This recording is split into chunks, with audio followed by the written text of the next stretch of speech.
My name's Chase, and I'm 40. If you met me today, you'd see a calm, well-dressed guy who built a $1 million logistics startup, lives in a quiet waterfront condo, and doesn't say much about his past.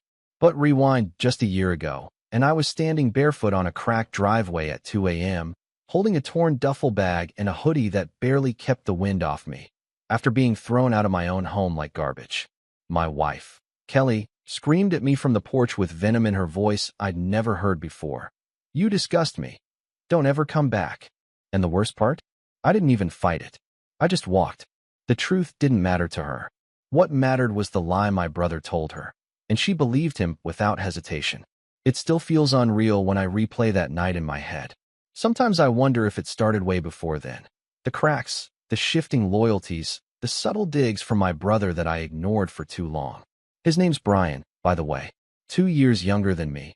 Always the louder one, the charming one, the one who could light up a room with a story and twist a knife behind your back without blinking. Growing up, he was the type to break a lamp and convince Mom that I did it. And when I got grounded, he'd sit outside my room eating snacks and humming just loud enough to be heard. Petty stuff, sure, but it set the tone. And somehow, no matter what he did, people gave him a pass. We weren't close as adults, but we played the part. Holidays, birthdays, occasional barbecues. Brian was always between jobs, but drove nicer cars than I did. He claimed to be consulting or doing freelance strategy, which basically meant talking fast to get people to loan him money. I was the stable one. I paid my taxes, stayed in one career for nearly 15 years, and kept my life as drama-free as I could. I married Kelly when I was 34, and for a while, we were happy. Or at least I thought we were. We had a modest house in the suburbs, no kids, and a comfortable rhythm to our days. I handled most of the bills. Kelly worked part-time at a floral shop she liked, and we took weekend trips whenever we could afford them. Nothing fancy, just a quiet, grown-up life. The trouble started when Brian came to stay with us for a week. His lease fell through, or so he said, and he needed a place to crash. Kelly wasn't thrilled, but she agreed. I told her it would just be a few days. That was mistake number one. Within the first 2 nights, Brian had claimed the guest room like it was his personal suite. He played loud music in the shower, left dirty dishes in the sink, and started borrowing my cologne and clothes like it was completely normal. I brought it up once, jokingly, and he laughed. "Come on, man, we're family." He always said that.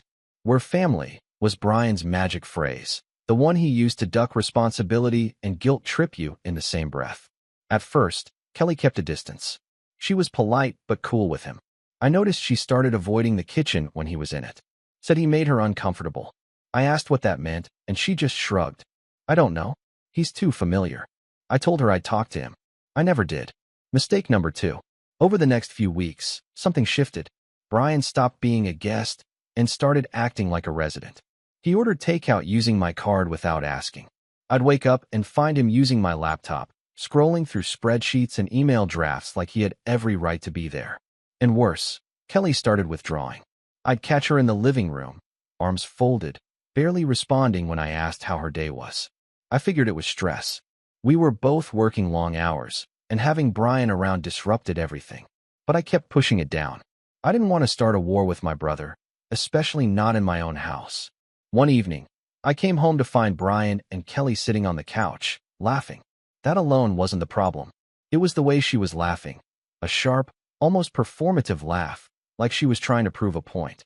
I stood there for a second, watching, then walked past them and went straight to the bedroom. That night, she barely touched me. No kiss, no goodnight, just silence and cold sheets. The next day, I found my toothbrush wet and placed on the opposite side of the counter from where I'd left it. A weird thing to notice, sure, but I knew how I left it. I always do. I asked Brian if he'd used it, and he smirked. "Why would I use your toothbrush? That's gross." No apology. No explanation. Just that smug tone. I didn't press it. I should have. Mistake number 3. Then came the texts. I wasn't snooping. I swear I wasn't. But one afternoon, Kelly left her phone unlocked on the counter while she was upstairs, and a message popped up. From Brian. "He won't even notice, LOL." That was it. Just 6 words. I stared at it for a long minute. I didn't touch the phone. I didn't scroll. I didn't even know what I was looking for. My stomach just sank. When she came downstairs, I asked, carefully what it meant. She looked at the screen, then back at me, and said, "It's about the takeout from last night." I told him not to order more, but he did. I said you wouldn't notice. That's all. She said it smoothly. No stumble, no hesitation. And I wanted to believe her. I did. Because what else could I do? Accuse her of something based on a 6-word message? But from that day forward, I watched them closer. The way Brian lingered when she was around. The way she started dressing up, even when she wasn't going out. The inside jokes they shared, the casual touches, a hand on the shoulder, a laugh too loud, a story only they seemed to get. I was losing them both. Slowly, quietly. And then came the final blow. It was a Thursday night in March. I had just finished a late Zoom meeting and was grabbing a sandwich in the kitchen when Kelly walked in with her arms crossed and a strange expression on her face. Disgust, maybe, or fear, or something worse. She didn't say anything right away, just stared at me like she didn't recognize me. Then she said, "Is it true?" I blinked. "Is what true?" She held up her phone. "That you've been cheating on me." I froze. My stomach dropped into my shoes. "What?" "Brian told me everything," she said, voice rising. "He saw the messages. The hotel receipts. Don't lie, Chase. He showed me everything." I was speechless. No such messages existed. No receipts. No affair. I hadn't so much as looked at another woman since we got married. I opened my mouth, but nothing came out. My mind was spinning. This had to be a mistake. A prank. Something. "I can't even look at you," she said. "I want you out. Now." I tried to speak, tried to tell her it wasn't true, that Brian was lying, but she didn't care. The trust was already broken, not by me, but by him. And just like that, with one false whisper from my brother, she chose him over me. I didn't pack properly. I didn't argue. I didn't yell. I just grabbed the bag she threw at me, walked out barefoot, and kept walking. 1 year later, everything has changed. But the moment she slammed the door shut behind me still echoes in my head. And what Brian didn't know was that night, I didn't just lose my wife. I lost every illusion I had about who I could trust. And that's when everything started to shift. I didn't have a plan that night. I walked until my feet went numb, and when the adrenaline finally wore off, I was sitting on a bench in front of a 24-hour gas station with a duffel bag that barely held a change of clothes, a dead phone, and a splitting headache that made my ears ring. It was early March, but it felt like winter never ended. The kind of cold that clings to your bones, especially when you've just been thrown out of your own house. No shoes, no coat, no warning. I stayed there until sunrise. My phone finally buzzed back to life after I charged it at a wall outlet near the coffee machines. No missed calls, no messages, just an ad from my bank reminding me I'd paid off the mortgage in full the month prior. I remember laughing when I saw that. Bitter, low, hollow laughter. The house she kicked me out of? My name was the only one on the deed. I bought it 2 years before we even got married. But none of that mattered now. I spent that first night in a dingy motel near the edge of town, the kind of place where the vending machines don't work and the towels feel like sandpaper.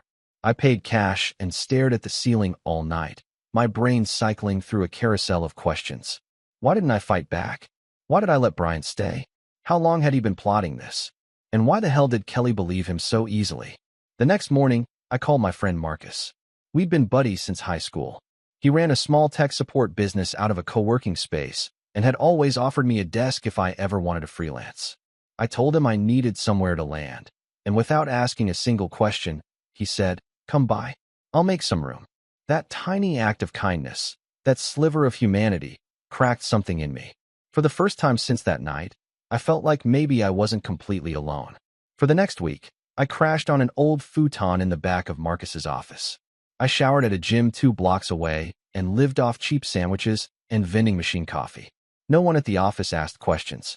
I think Marcus must have told them I was between things, which, in a way, was true. I was between the life I thought I had and whatever this was. Every time I closed my eyes, I saw her face. Not Kelly, Brian's. That smug, performative concern he always wore like a mask. "I'm just looking out for you," he used to say. "I'm just trying to help." And now he'd used that mask to bulldoze through my marriage and leave me on the curb.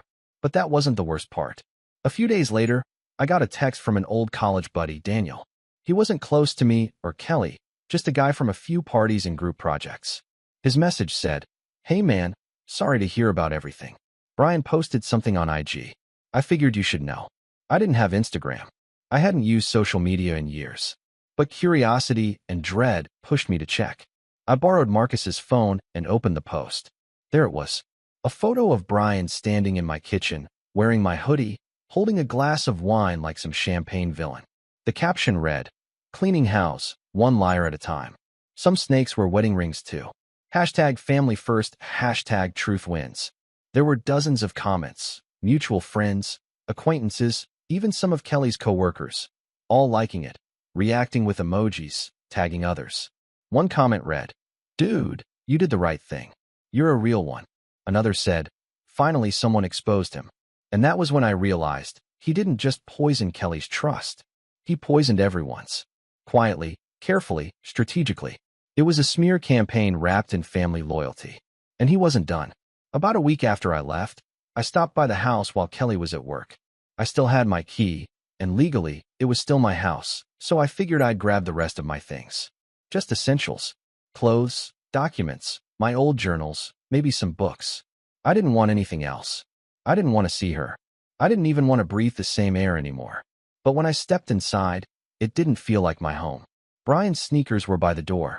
His duffel bag was gone. His cologne lingered in the hallway. The guest room, the one he'd claimed like a squatter, was now completely empty. Like he'd moved into the master bedroom. No, I didn't want to think it. I didn't want to believe it. But then I walked into the master bedroom, and my closet had been rearranged. My things had been moved to the far left, crammed like an afterthought. And on the nightstand, next to where Kelly slept, was a photo of her and Brian. Not hugging, just smiling. But still, a framed photo.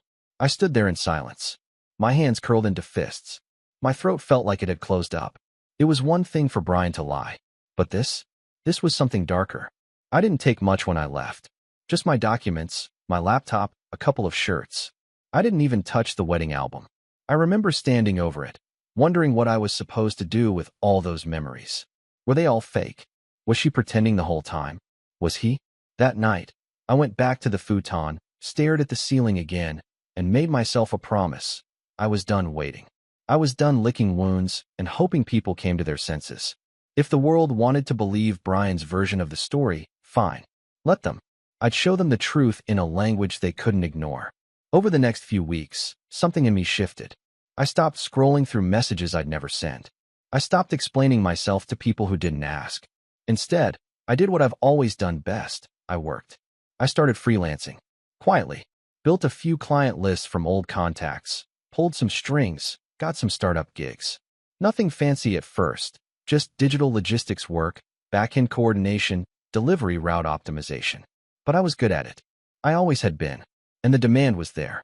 People wanted what I knew how to do, and they were willing to pay for it. Marcus let me use a corner of his office as my own. I hung a whiteboard, took meetings in the coffee shop downstairs, and slowly started carving something out of the wreckage. My old life was gone, but this was a blueprint for something new. Meanwhile, Brian kept posting. Always vague, always manipulative. "Tough love is still love," he wrote once. "Some bridges need burning to light your way."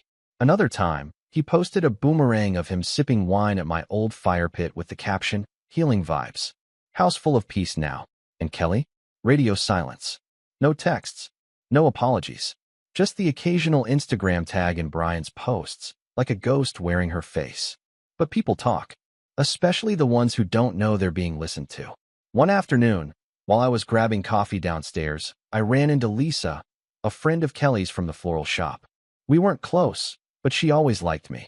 She looked surprised to see me, and even more surprised when I smiled, and said hello like everything was normal. She hesitated, then said, "I thought you moved."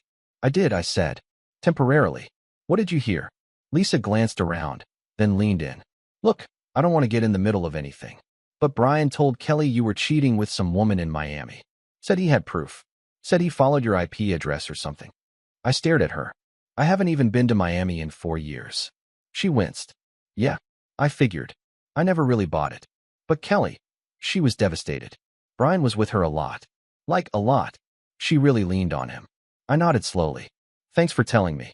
That night, I sat in my shared co-working corner, staring at the wall, connecting the final dots. He didn't just lie to her. He engineered the whole thing, fabricated evidence, weaponized my tech habits, maybe even spoofed some logins. He knew just enough about my work to fake something that sounded believable, and she didn't question it. Not once. That was the moment I stopped blaming just him. The breaking point didn't come in the form of yelling or a public explosion. It came in quiet realizations, the ones that strip away your last illusions. The moment you realized that the people closest to you were only close because you were convenient, that your silence made their noise louder, that your love made it easier for them to twist the knife. I wasn't angry. Not anymore. I was focused, laser focused. They took everything from me, my name, my home, my reputation. But they left me with one thing, one powerful, dangerous thing, time. And I was about to use every second of it. The lowest point wasn't the night I got kicked out. It wasn't even finding my hoodie on Brian's smug shoulders or the framed photo of him and Kelly on my nightstand. The lowest point came quietly, about 3 weeks after everything fell apart, when I was sitting alone in the office on a Friday night, long after Marcus and his team had left. The fluorescent lights buzzed faintly overhead, and outside the windows, the city had gone still. That kind of stillness you only notice when you feel like the last person in the world who matters to no one. I had just finished a freelance logistics consultation that barely paid $500, and I got the email at midnight.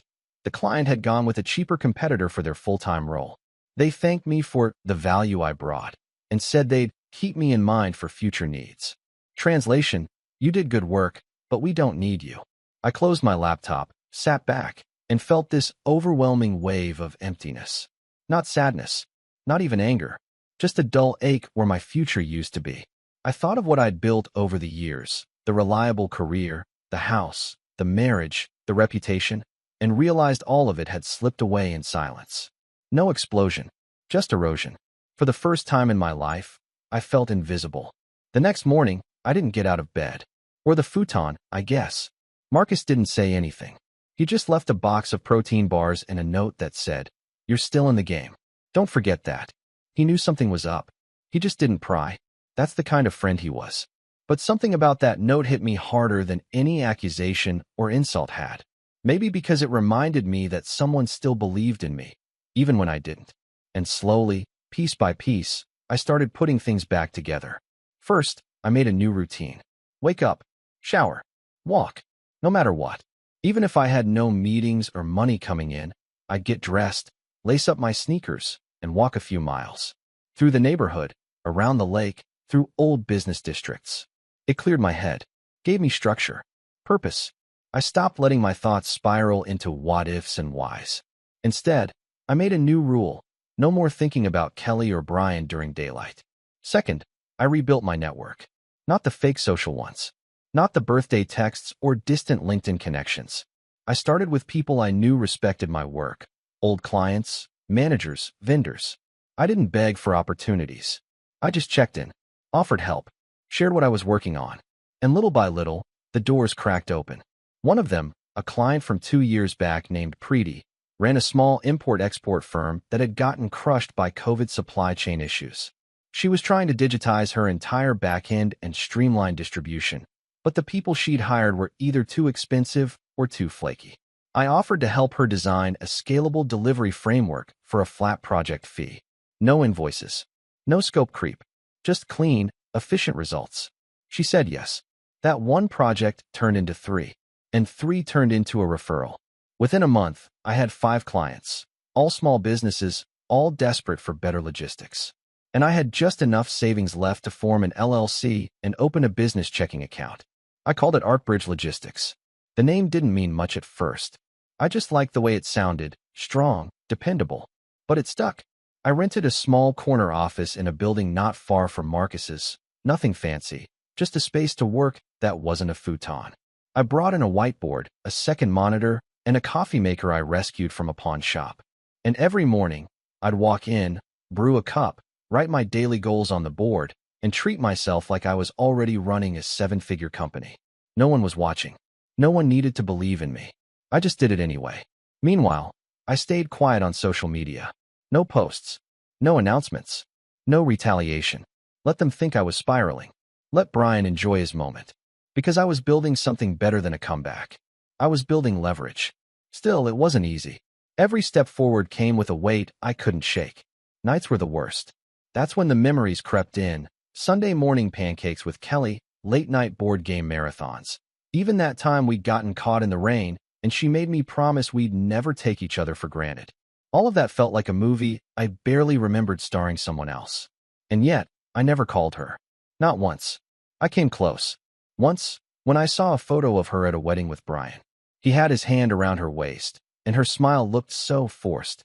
Not sad, not fake, just tired, like someone playing a part. I stared at that picture for 10 full minutes, then deleted it. Not out of bitterness, out of clarity. She made her choice, and I was finally starting to make mine. By month 4, ArtBridge was doing more business than I could handle alone. I brought on a part-time assistant, Amanda, a former operations manager who'd been laid off from a larger firm. She worked from home and helped me juggle contracts, update CRM, and prep onboarding docs. Within 2 weeks, I doubled my output. Within 6, I hired a junior analyst. Then a second. The business was becoming real. More real than my old life ever was. The irony wasn't lost on me. Getting kicked out had freed me. The betrayal, the exile, it stripped away every distraction, every piece of dead weight I didn't know I was carrying. It hurt like hell, but it cleared the path. I started sleeping better, smiling more, eating real meals again. I bought a used but decent car, nothing flashy, just functional. And with the first real payment from a long-term logistics contract, I leased a 1-bedroom loft downtown. Exposed brick, wide windows, polished concrete floors. It wasn't home yet, but it was mine. And that's when something strange started happening. People began reaching out. Not many at first. Just a couple of mutuals from the old circle. Some were subtle. Hey, man, haven't seen you around. Hope you're well. Others were direct. Saw ArtBridge is making moves, congrats. Even Marcus pulled me aside one day and said, I don't know what you're doing, man, but people are talking. I shrugged. Good talking or bad talking? He smiled. Doesn't even matter anymore. Just keep doing what you're doing. It was a weird feeling. I hadn't posted anything, hadn't even updated my LinkedIn. But word was getting out. I was rebuilding faster than anyone expected. And quietly, people were noticing. One of those people, apparently, was Kelly. It started with an email. Just a subject line. Can we talk? No greeting. No signature. Just those 4 words and a blank body. I didn't reply. Then came a text a week later. I just want to explain. Please. I ignored it. 2 days after that, another one. You don't have to forgive me. I just want to talk. I sat with that one for a while. Not because I wanted to talk. I didn't. But because I wanted to understand what finally pushed her to reach out. And the answer came a few days later, in the form of a very familiar knock. I opened my door, and there she was, Kelly. Same eyes, same voice, but a different presence. Smaller somehow, hollowed out. She didn't smile. She just said, Can I come in? And that's when I realized. Something had happened. Something big. But what? I didn't let her in. Not yet. Because I wanted to hear every word of it right where she stood, out in the hallway, face to face, without walls to protect either of us. And what she told me, well, that's where things really began to shift. She stood in the hallway like a stranger waiting for a bus, clutching her purse, not meeting my eyes, breathing too fast. I leaned against the doorframe, arms crossed, not saying a word. I didn't invite her in, didn't even ask why she was there. I just waited. She finally looked up and said, I know I don't deserve to be here. I didn't argue. I didn't believe it at first, she went on, voice shaking. I thought it was just business trouble, but then I saw the accounts. And the messages. And, she paused, visibly swallowing hard. And the girls. I stayed quiet. He told me you were cheating, she said. But he was the one. The whole time. I wanted to laugh. Not because it was funny, but because it was pathetic how predictable it all was. How thoroughly Brian had followed his own playbook. But I didn't laugh. I didn't even flinch. I thought he loved me, she whispered. Or at least that he cared. Still, I said nothing. She looked up again, and this time, she saw the truth in my face, that I wasn't angry anymore. I wasn't hurt. I wasn't bitter. I was done. Kelly took a breath like she was about to say something else, but I cut her off. Is he still in the house? Her expression answered that before she did. No. He left 3 weeks ago. I don't know where. He took the car. Emptied the joint account. She hesitated.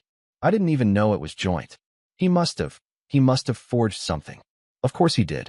Brian was always good at skipping steps. Forging documents, signing names, manipulating paperwork. The kind of guy who could convince a landlord to give him a key with a wink and a handshake. The type to open an account in someone else's name and leave them with the overdraft fees. It was never personal with him. It was just what he did. People were pawns, including her. She must have expected me to offer some comfort. Some form of "I told you so," wrapped in kindness. But I didn't. I wasn't here to console her. I wasn't her rebound therapist. I was the man she threw away like junk. "You lied for him," I finally said. "You didn't ask. You didn't check. You just decided I was guilty because he said so." "I know," she said quickly, like she'd been rehearsing it. "And I'll regret it forever. I was stupid. I was. You were comfortable." I cut in. "You picked the story that made the least noise in your head. That's not love.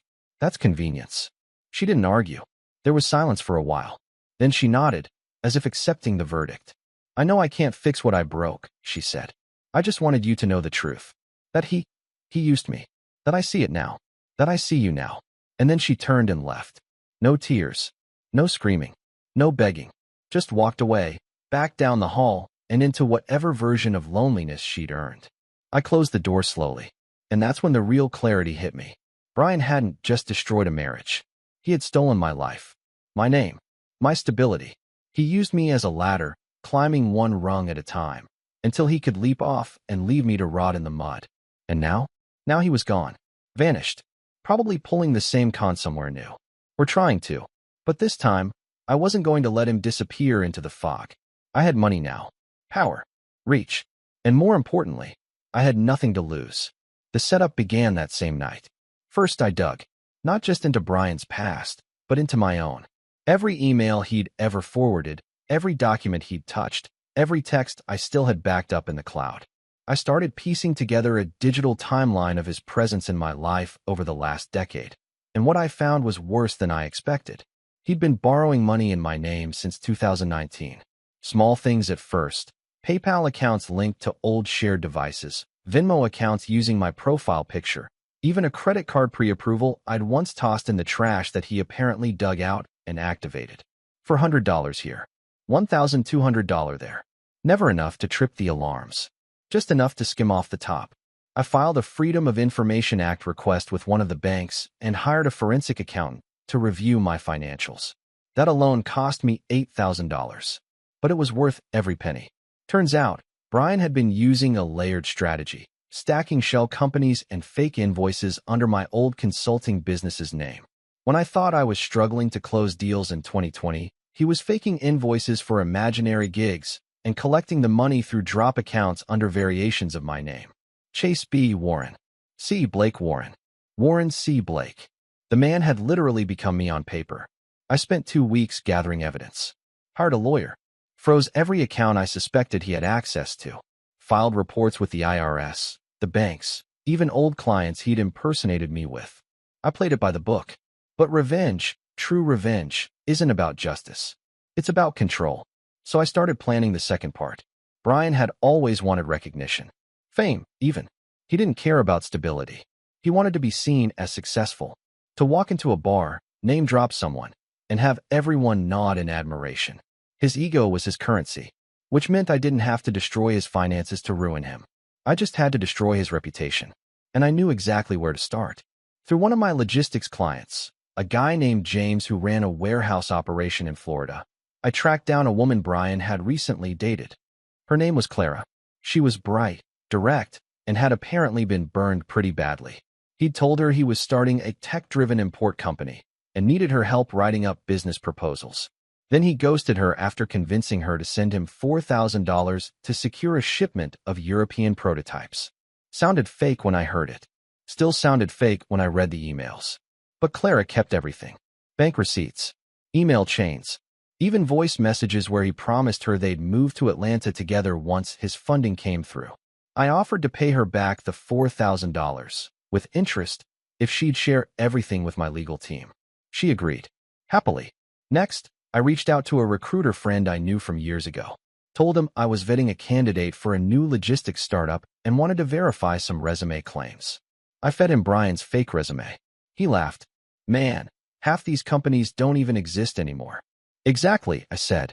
Mind running it through your back-channel grapevine? Already did. Couple of red flags.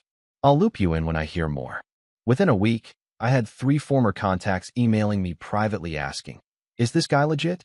Brian had apparently been trying to land a director-level role using my old portfolio, dressing it up like he'd built ArcBridge himself.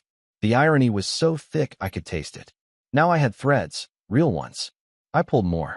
Registered an LLC using his name. Reserved domains like brianwarrenlogistics.com and brian-warren-exposed.net. Created burner emails. I even bought ads on social media targeted at companies he'd previously worked with, using keywords like scam alert. Is your contractor really who he says he is? I never accused him directly. I didn't have to. Just cast a shadow big enough to block out his spotlight. Then came the final piece. Kelly. I didn't want her back. That ship had sunk, burned, and been buried. But she still had one thing I needed. Access. She had mail with his last known address. Knew old passwords. Knew where he kept backups. She even had a paper trail of purchases he'd made while staying in my house. I didn't have to beg. She offered it.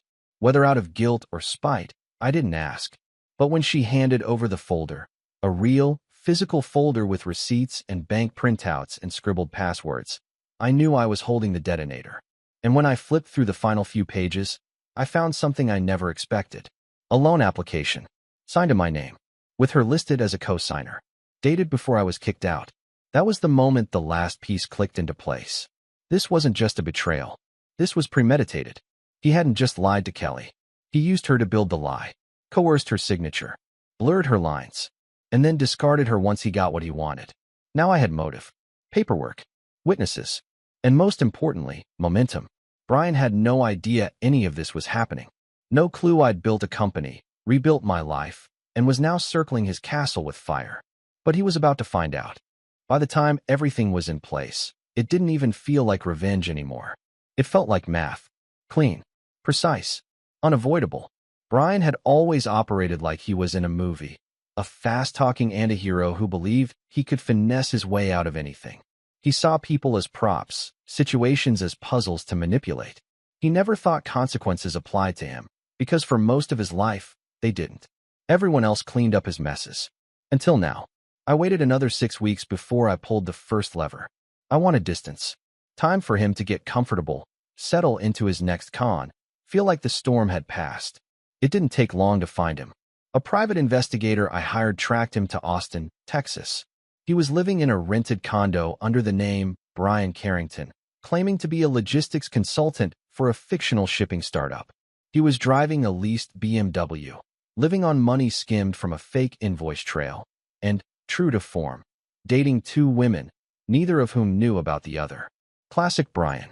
The first domino fell with a registered letter, sent to both the condo and the P.O. box he'd been using.